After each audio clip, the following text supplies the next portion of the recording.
Big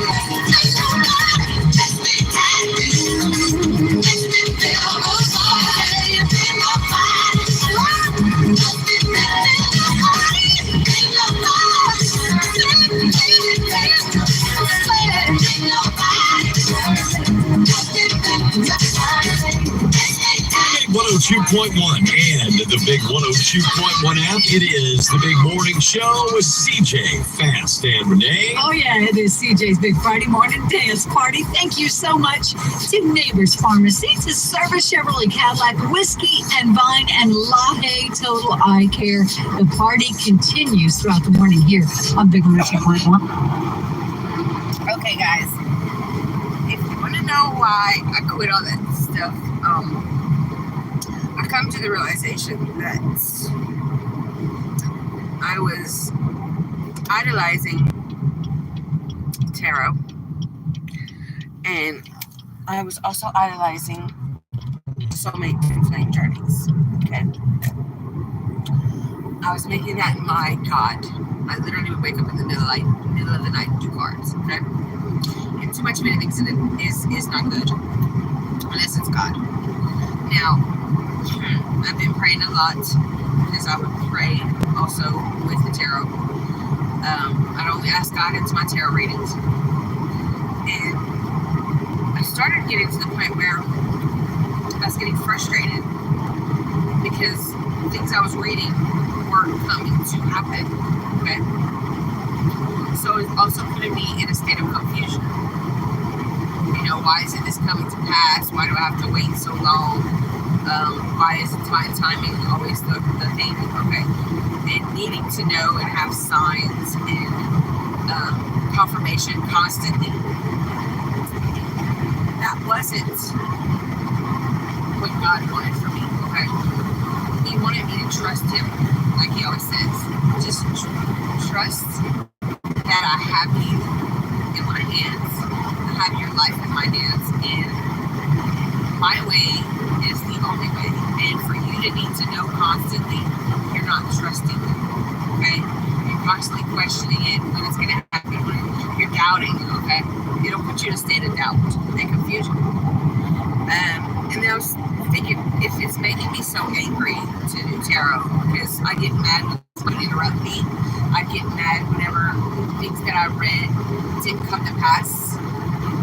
It's like I was getting discouraged, you know, and reassurance over and over again from different readers that, you know, I needed some kind of validation to make myself feel better. And I realized that if I'm getting angry with this stuff, that's not very godly of me. It's not good for my soul, because it's making me confused and angry. And what does the devil do? Kills, steals, and destroys, and causes confusion. Okay? So I think God put that in my head, and also that I was so worried about getting married and having a boyfriend and being in a relationship. That's all I focused on, okay? And I was idolizing that. Like, I was waiting for my king and my husband, you understand? But I cannot expect to have a man come to me if I'm obsessed with having a man, you understand? No man's going to chase you if you're obsessed with wanting a man. If you're obsessed with God and have good intentions in your heart and you focus on you, that will be a good relationship, because you're not going to be clingy and needy and, you know, oh, do you love me? You're constantly going to need validation from that person, even though you're with them. Even though you're married to them, it won't be enough. Okay? You will constantly be asking them, do you love me? Do you want to stay married with me? If somebody doesn't want that in a relationship, because it's very toxic.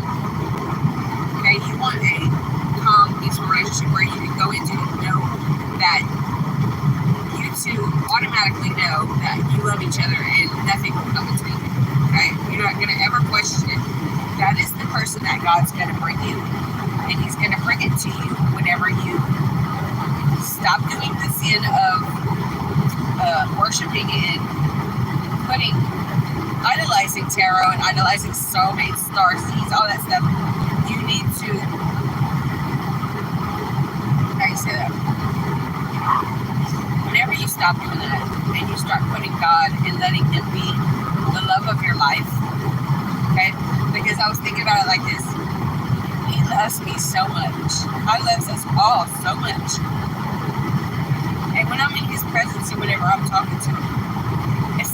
my best friend. He's like my family member that I know loves me, like my niece that I know loves me. There's no question. I know they love me. I don't have to ask a million times. I don't have to second guess if they love me because their actions show it. They say it often. I don't have to ask them to say I love you. I don't have to sit there and read tarot to see if my family loves me or if there's, somebody that cares for me loves me. So I was putting myself in that mind frame of, okay, God is also my family. He's like, let's say, I put him like this. He's like let's say you had somebody that passed away in your family that you love very much and you want them to be with you. You know they loved you and you know they'll always be with you, okay? I think of God like that. He's somebody who passed away. His spirit is in heaven. He loves me very much. He's going to always be with me and watch over me. And I think about him all day long because I had to try to connect it with something that I can focus into where he's going to be in my life constantly and that I know he's here with me because we get so easily, because we don't see it, we automatically think, okay, well, he's not with me. So I started to think, what can I do to focus it to where he's constantly in my vision and constantly with me all day long? Let's say you have a husband that died or a wife that died, okay, a widow. You're going to be in a constant state of missing them and loving them and wanting them to be near you, right? And you're always going to be talking to them and you're always going to be praying to them and you're going to, you'll feel their presence around you because you miss them. This is the mind frame you have to put yourself in when it comes to Jesus. He loved you. He is your family. He did care about you. He loved you. He died on the cross for you. And he's the main one because there's nobody else that would have died for you, okay? Think of it like that. Like he's somebody you've married that passed away and you're a widow and he's in heaven. Your husband is Jesus and he's in heaven. That is what is going to help you to get away from missing the person that you think is your soulmate and you want to be your soulmate, twin flame. Sorry. Because God doesn't want you to choose your husband for you. When God chooses your husband for you, that man will do everything in his power every day for the rest of his life to make sure that you know. And he won't have to say it because he'll be there. He'll never leave you. He'll never put you in a hurt state. He'll never break your heart. He will always want to know your feelings. He will always want to comfort you, lay with you. He will miss you when you walk out the door. And there will be nobody to come between you and him. Okay? So if you are dealing with a twin flame soulmate that you constantly think about that's gone and left and went with somebody else, that person is not your soulmate. That is a test to see if you're going to continue to deal with that. It's that toxic behavior, or your messages get contracted if you talk. If you do not put positive messages in there, they get removed. So the twin flame soulmate journey is it helped me. It did help me through my grieving process. It did help me through that when it came to somebody I loved that left. Then it also made me realize that I was constantly needing validation from that person or from the cards to see if he loved me. When instead of looking at the big picture, this person is not with me. They could, because I promise you, if a man wants you and wants to be with you and loves you and wants to make you his wife and he knows you're the one and he has no second guesses and he's not as scared to commit and all this other bull crap, he's gonna do it. Okay? Men are hunters. They're going to go after what they want. I promise you. And if he's not coming after you, honey, he don't know what he wants. And if he's